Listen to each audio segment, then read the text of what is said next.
حاضرین جمعہ، تمام قسم کی تعریف اور توصیف،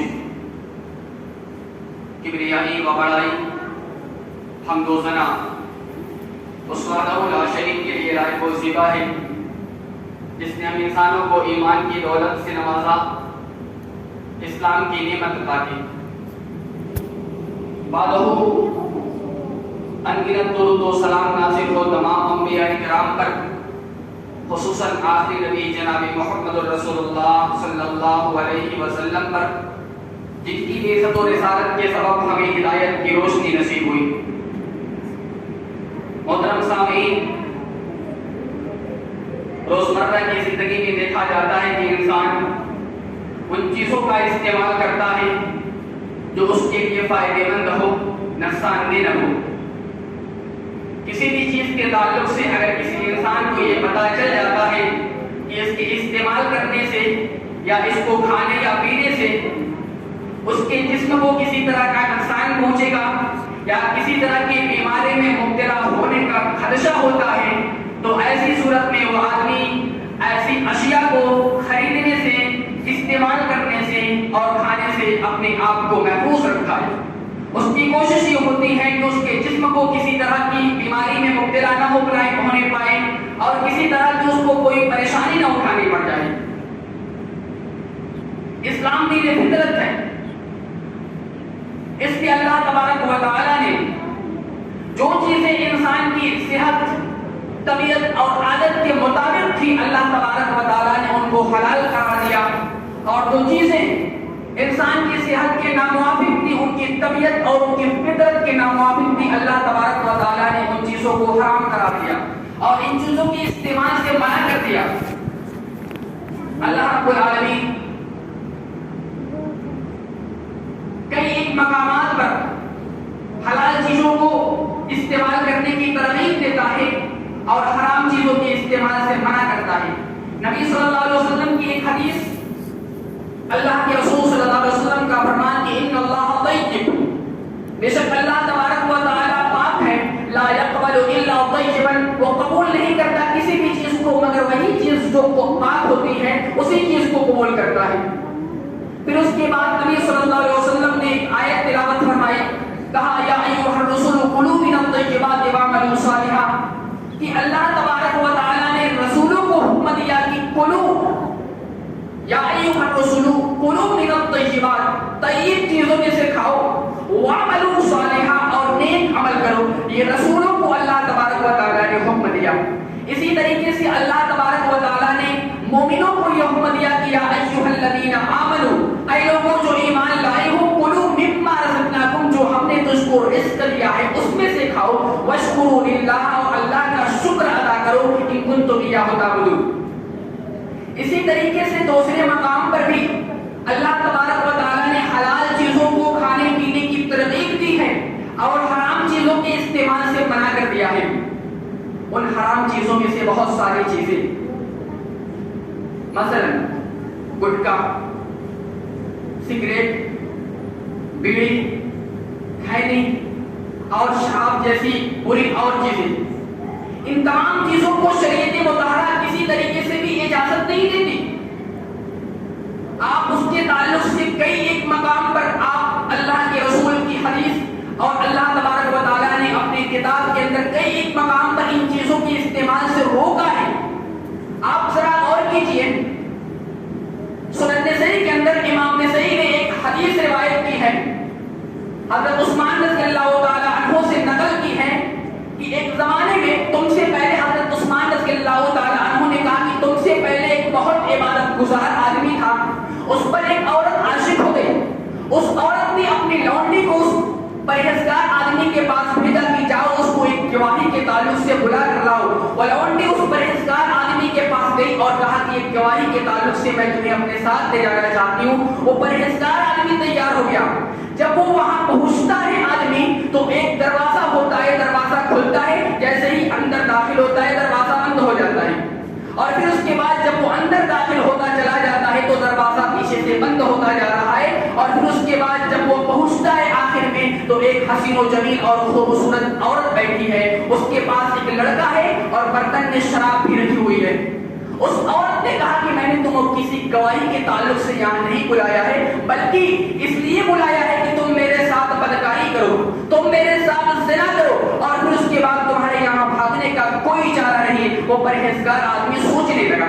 وہ پرہیزگار آدمی سوچنے لگا کہ کروں تو کیا کروں، بھاگنے کا کوئی راستہ نہیں۔ اور اس عورت نے کہا میرے ساتھ بدکاری کرو، اگر نہیں کر سکتے تو پھر اس کے بعد اس لڑکے کا قتل کرو، اور یہ بھی نہیں کر سکتے تو پھر شراب پیو۔ اس پرہیزگار آدمی نے دیکھا کہ 3 چیزوں میں سے ایک چیز مجھے کرنی ہے، اور عورت سے بدکاری اور لڑکے کی قتل کے مقابلے میں شراب پینا اس نے آسان سمجھا کہ شراب پیوں گا، یہ ان کے مقابلے میں چھوٹا گناہ ہے۔ چنانچہ اس پرہیزگار آدمی نے شراب پی لیا، اور جب شراب پی کر مست ہوا تو اس نے اور شراب مانگی، اور شراب پی کر جب نشے میں دھت ہوا تو عورت کے ساتھ بدکاری بھی اپنے نشے کی حالت میں کیا، اور اس کے بعد جب اس کو ورگلایا گیا تو پھر اس کے بعد لڑکے کا قتل کیا۔ ذرا غور کیجئے کہ ان تینوں گناہ میں جس گناہ کو وہ چھوٹا سمجھ رہا تھا اور اس کا ارتکاب کیا، تو پھر اس کے بعد وہ دونوں گناہ کر بیٹھا جن سے بچنے کی کوشش کر رہا تھا۔ اسی لیے کہا گیا، حضرت عثمان رضی اللہ تعالیٰ عنہ یہ واقعہ نقل کرنے کے بعد کہتے ہیں کہ ایمان اور یہ نشہ آور چیزیں جمع نہیں ہو سکتی ہے، ایک چیز رہے گا تو دوسری چیز نکل جائے گی۔ شراب عربی میں خمر کہا جاتا ہے، اور دوپٹہ جو عورتیں استعمال کرتی ہیں یا اوڑھنی اس کو کہا جاتا ہے خمار، چونکہ دوپٹے خمار کہا جاتا ہے عربی میں دوپٹے کو، تو خمار یہ دوپٹہ جب عورت ایک استعمال کرتی ہے تو اس کے بالوں کو اس کے سر کو ڈھک لیتی ہے۔ اسی طریقے سے شراب کو عربی میں خمر کہا جاتا ہے، جب کوئی آدمی استعمال کرتا ہے تو اس کی عقل کو ڈھک لیتی ہے۔ ایک آدمی شراب میں مست ہے کہ گھر جا رہا ہے، کہاں جا رہا ہے، کس کو گالی دے رہا ہے، کس کو بک رہا ہے، کس کو مار رہا ہے، اور کہاں نالی میں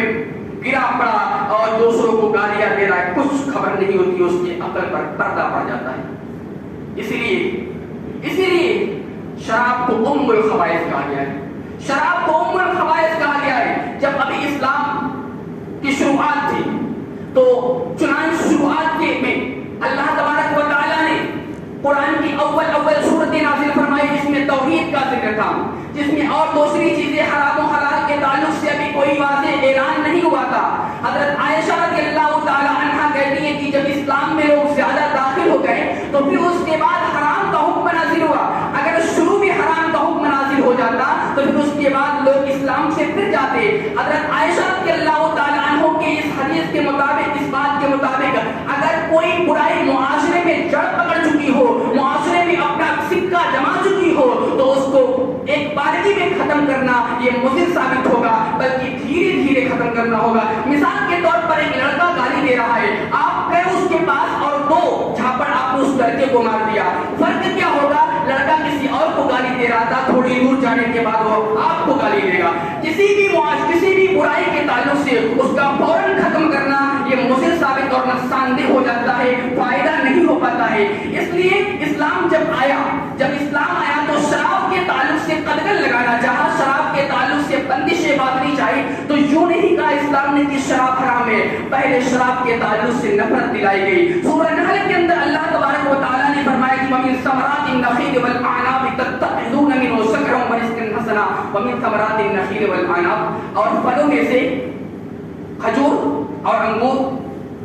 تتخذون منه سکرا ورزقا حسنا، تم استعمال کرتے ہو، تم اس کا نشہ بھی بناتے ہو اور رزق حسن بھی ہے۔ یعنی انگور اور کھجور کے ذریعے تم نارملی طور پر کھاتے بھی ہو، یہ رزق حسن ہے، اچھا رزق ہے، لیکن اس کھجور اور انگور کے ذریعے تم نشہ بھی بناتے ہو۔ اللہ تبارک و تعالیٰ نے آیت کریمہ میں رزق کو اچھی چیز اور شراب کو اچھی چیز نہ کہہ کر اس طریقے سے اشارہ دے دیا کہ شراب اچھی چیز نہیں ہے، بلکہ اس سے تم نارملی طور پر اس طرح سے کھاتے ہو وہ اچھی چیز ہے، اس سے تم شراب بناتے ہو یہ بہتر چیز نہیں ہے۔ پہلے اسلام کے اندر شراب اور نشہ کے تعلق سے یہی آیت نازل ہوئی۔ پھر اس کے بعد جب دھیرے دھیرے اسلام میں لوگ داخل ہونے لگے تو پھر اس کے بعد اللہ کے رسول صلی اللہ علیہ وسلم مکہ سے مدینہ جب ہجرت کر گئے تو اس کے بعد ایک آیت نازل فرمائی اللہ تبارک و تعالیٰ نے، کیونکہ لوگ پوچھ رہے تھے شراب اور جوئے کے تعلق سے، جوا اور شراب کا استعمال عام بات تھی اس زمانے میں.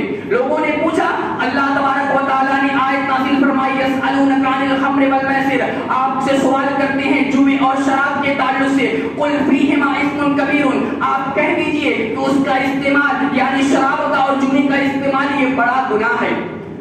بڑا گناہ ہے. ومنافع للناس, اور اس میں تھوڑا سا فائدہ بھی ہے. فائدہ کس طریقے سے کہ آدمی ان چیزوں کا استعمال کرتا ہے تو پھر اس کے بعد اس کے جسم جب عادت پڑ جاتی ہے تو اس کے جسم کو فرحت نصیب ہوتی ہے. گٹکا سگریٹ اور شراب بیچتا ہے تو آدمی کو نفع پہنچتا ہے, تھوڑے وقت کے لیے اس کو مزہ ملتا ہے. اس طریقے سے شریعت نے کہا, قرآن نے کہا کہ وَمَنَافِعُ لِلنَّاسِ, لوگوں کے لیے تھوڑا سا نفع ہے, لیکن آگے کہا کہ وَإِثْمُهُمَا أَكْبَرُ, اس کا گناہ بڑا ہے مِن نَفْعِهِمَا, اس کے فائدے سے. یعنی گناہ زیادہ ہے, فائدہ تھوڑا ہے, وہ بھی وقتی فائدہ ہے. ابھی اسلام نے اس کو پوری طرح سے حرام نہیں کیا ہے, حرام نہیں کہا ہے شراب اور جوئے کو. اس کے بعد جب لوگ اسلام میں داخل ہونے لگے تیزی کے ساتھ تو پھر اس کے بعد ایک مرتبہ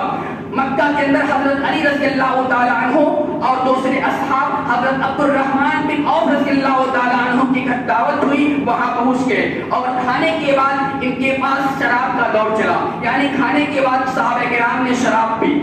اب آپ یہاں ایک نقطہ بیان کرتا ہوں میں, کہیں آپ کے ذہن و دماغ میں شراب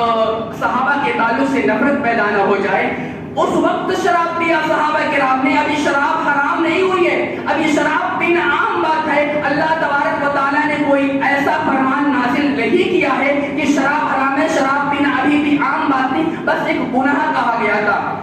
شراب کھانے کے بعد شراب پیا لوگوں نے, پھر اس کے بعد اذان ہو گئی, نماز کا وقت ہو گیا. شراب کی حالت میں, نشے کی حالت میں دھت ہے.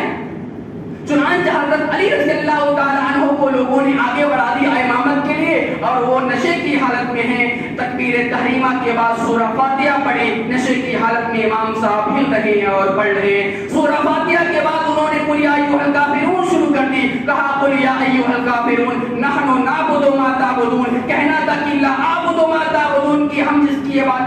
عبادت کرتے ہو ہم اس کی عبادت نہیں کر سکتے. اور حضرت علی امام صاحب نشے کی حالت میں یہ کہہ رہے ہیں کہ جس چیز کی تم عبادت کرتے ہو ہم بھی اسی چیز کی عبادت کرتے ہیں. چنانچہ ادھر نماز ہو رہی ہے, سلام میرا, اللہ تبارک و تعالیٰ نے آیت نازل فرمائی یا ایھا الذین آمنوا, اے لوگوں جو ایمان لائے ہو, لا تقربوا الصلاۃ وانتم سکارا, نشے کی حالت میں جب ہوتے ہو تو نماز کے قریب مت جاؤ. ادھر نماز نے سلام پھیرا دیا, ادھر مدینہ کے اندر آیت نازل فرمائی اللہ تبارک و تعالیٰ نے کہ جب نماز کے قریب جاتے ہو, جب تم شراب کی حالت میں ہوتے ہو تو نماز کے قریب مت جاؤ. وانتم سکارا حتی تعلموا ما تقولون, یہاں تک کہ تم جان جاؤ جو تم کہہ رہے ہو, کیونکہ جب نشے کی حالت میں آدمی ہوتا ہے تو جو کچھ کہہ رہا ہوتا ہے اس کو خود پتہ نہیں ہوتا کہ میں کیا کہہ رہا ہوں. تو قرآن نے یہی کہا کہ وانتم سکارا حتی تعلموا ما تقولون, یہاں تک کہ تم جان جاؤ کہ جو تم کچھ کہہ رہے ہو. اب یہ شراب کے تعلق سے بھی ابھی حرمت کا اعلان نہیں ہوا ہے, بلکہ یہ اعلان ہوا ہے کہ جب تم شراب کی حالت میں, نشے کی حالت میں ہو تو نماز کے قریب مت جاؤ.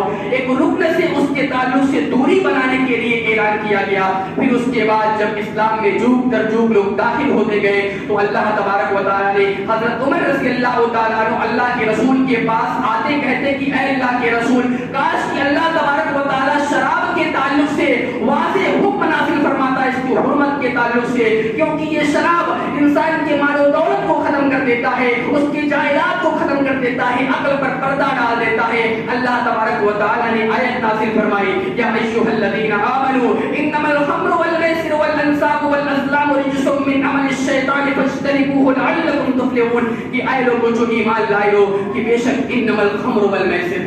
شراب, جوا,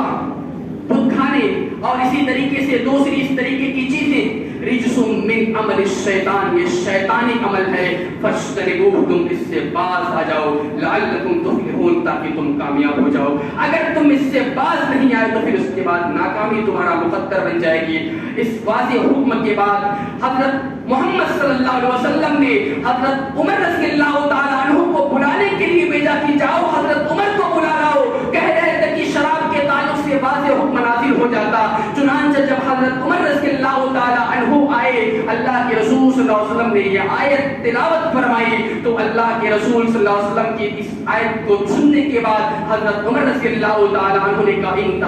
انتہینا، ہم باز آ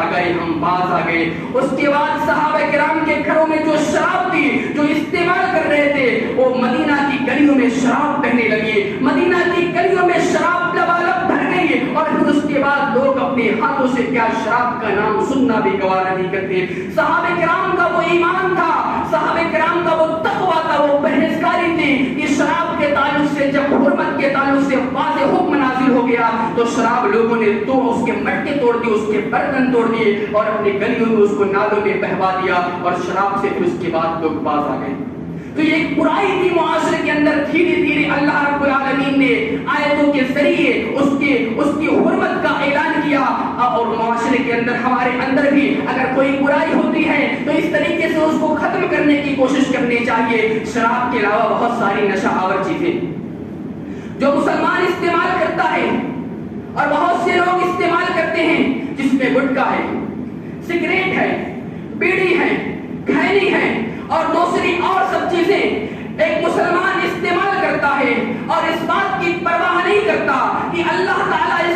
اس کے تعلق سے ہمیں بار بار منع کر رہا ہے۔ آپ ذرا غور کیجیے، علامہ ابن باز رحمہ اللہ سے جب سگریٹ کے تعلق سے سوال کیا گیا، اس کے بیچنے کے تعلق سے سوال کیا گیا، اس کو خریدنے کے تعلق سے سوال کیا گیا، علامہ ابن باز رحمہ اللہ کا فتویٰ میں آپ کو بتا رہا ہوں، انہوں نے صاف طریقے سے کہا کہ اللہ تبارک و تعالیٰ نے پاک چیزوں کو حلال قرار دیا ہے۔ یسألونک ماذا احل لہم، اے نبی آپ سے طیب چیزوں اور حلال چیزوں کے تعلق سے لوگ سوال کرتے ہیں، قل احل لکم الطیبات، آپ کہہ دیجئے کہ پاک چیزیں حلال کی گئی ہے، خبیث چیزوں کو حرام قرار دیا گیا۔ علامہ ابن باز رحمہ اللہ اپنے فتوے کے اندر یہ آیت بھی نقل کرتے ہیں اور کہتے ہیں کہ سگریٹ کا استعمال، اس کا بیچنا، اس کا خریدنا اور اس کا پینا، یہ تمام چیزیں حرام ہے۔ اگر جو آدمی اس کا استعمال کرتا ہے اور پیتا ہے تو اس کو توبہ کرنی چاہیے اور اللہ رب العالمین سے معافی مانگنی چاہیے۔ آپ ذرا غور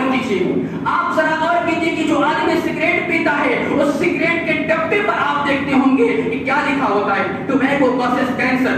تمباکو سے کینسر ہوتا ہے، اسموکنگ از انجریس ٹو ہیلتھ،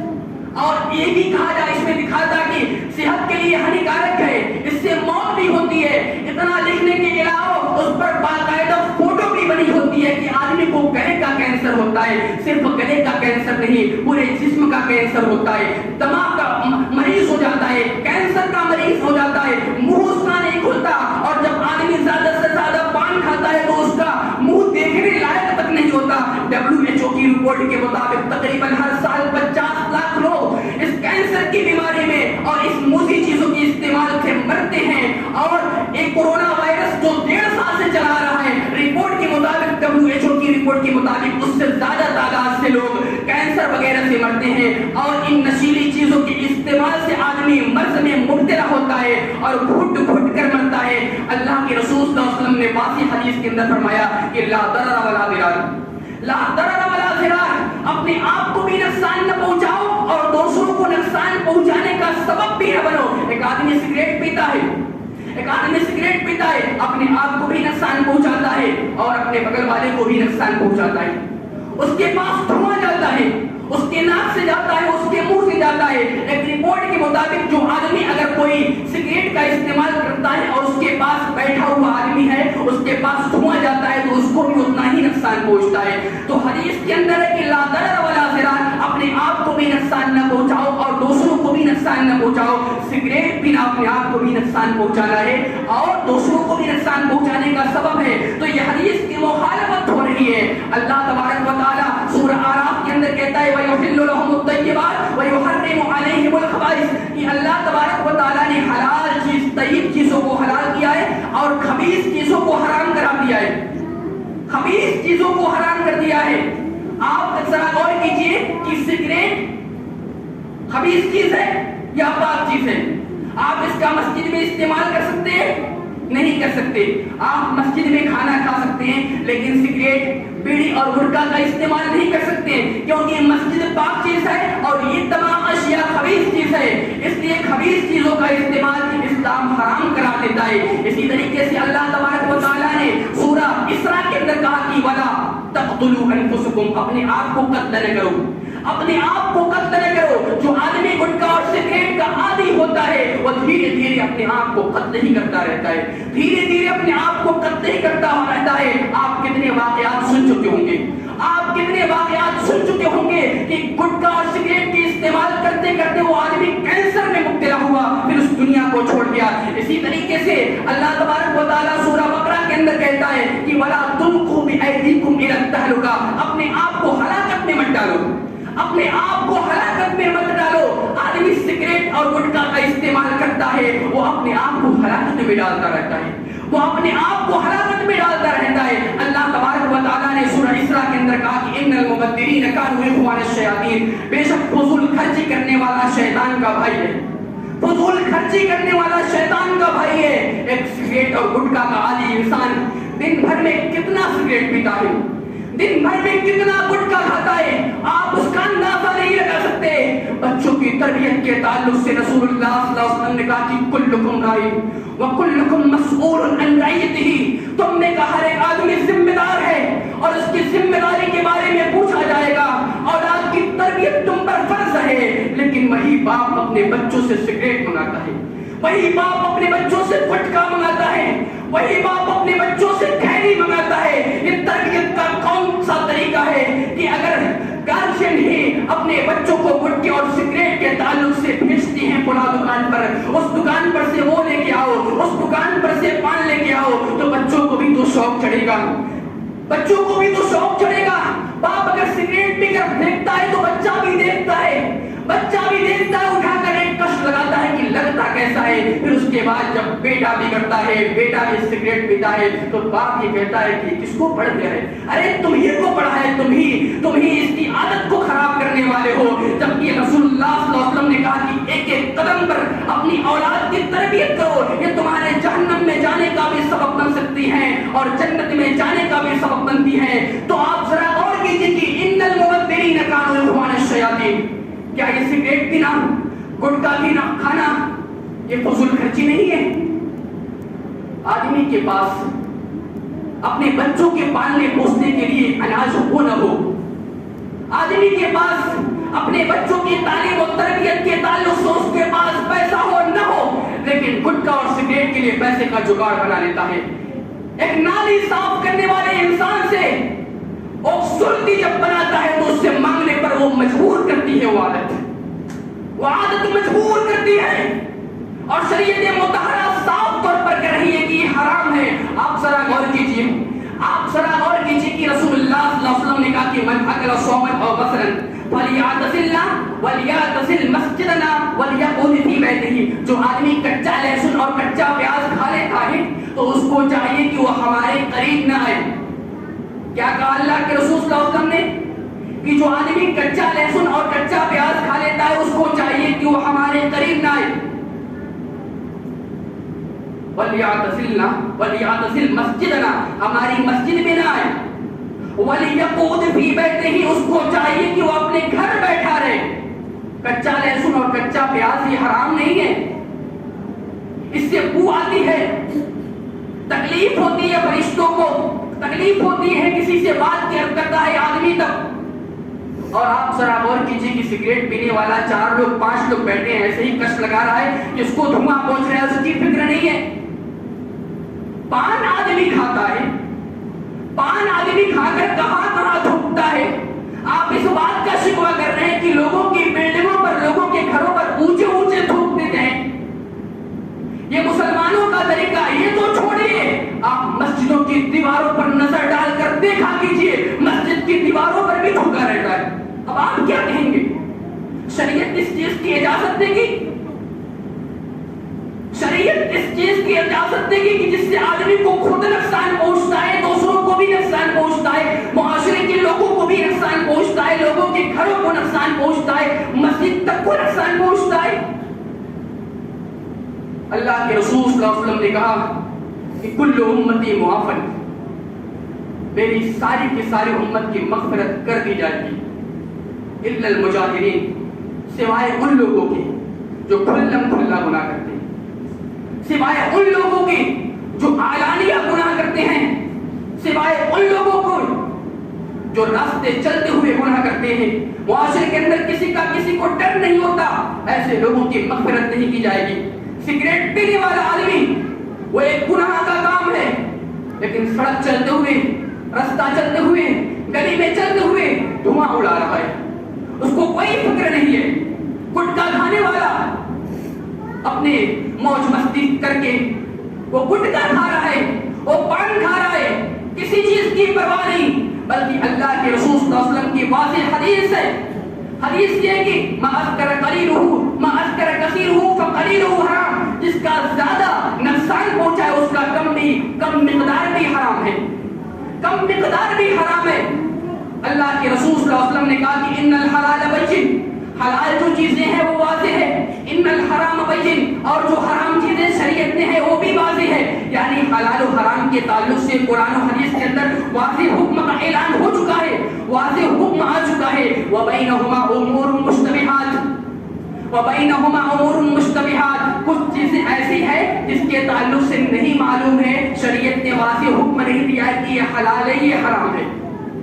حلال بھی واضح ہے، حرام بھی واضح ہے، لیکن کچھ چیزیں ایسی ہیں جس کے تعلق سے، اس کی حلت و حرمت کے تعلق سے شریعت نے اعلان نہیں کیا ہے، شریعت کا کوئی فیصلہ نہیں ہے۔ اور آگے رسول اللہ صلی اللہ علیہ وسلم کہتے ہیں کہ فَمَنِ اتَّقَى الشُّبُهَاتِ، ایک وقت کے لیے سگریٹ، گٹکا اور دوسری بیڑی وغیرہ کو حلال و حرام دونوں میں نہیں مانتے،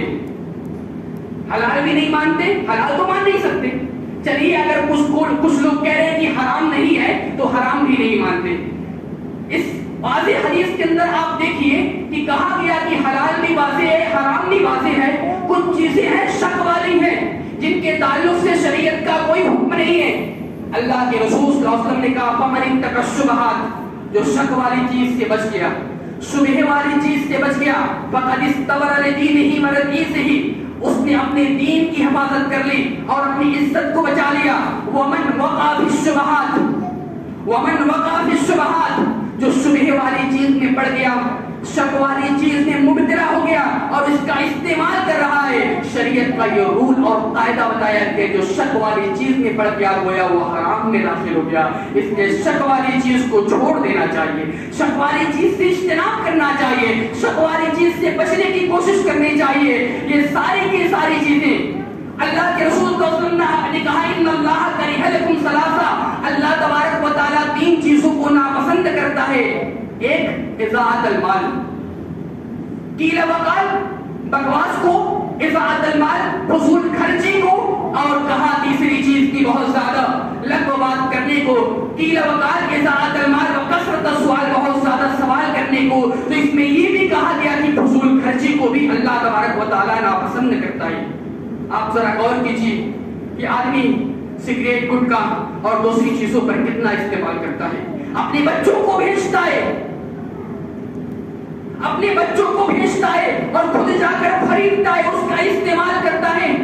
آپ ذرا غور کیجیے کہ شریعت کا واضح اعلان ہے کہ استعمال کرنے سے بچنا چاہیے۔ اب دو چیز ہمارے درمیان آ گئی، ایک شریعت کا حکم، اس کے حرام ہونے کے تعلق سے واضح حکم، اور دوسری چیز ہمارا من۔ ایک طرف ہمارا یہ من کہہ رہا ہے کہ سگریٹ اور گٹکا کا استعمال کیا جائے، دوسری طرف شریعت اجازت نہیں دے رہی ہے۔ اب دونوں کے بیچ آپ کون سا استعمال کرتے ہیں؟ اگر اس کے باوجود بھی، حرام و حلال واضح ہونے کے باوجود بھی، سگریٹ اور گٹکا اور بیڑی اور سگریٹ کے تعلق سے واضح حکم ہونے کے باوجود بھی اگر ہم استعمال کرتے ہیں، اپنے دونوں ہونٹوں کے بیچ سگریٹ کو لگاتے ہیں، اگر گٹکا کھاتے ہیں، تو اس وقت صرف ایک بات یاد رکھنا چاہیے، صرف ایک بات یاد رکھنا کہ شریعت کے قوانین ہمارے من پر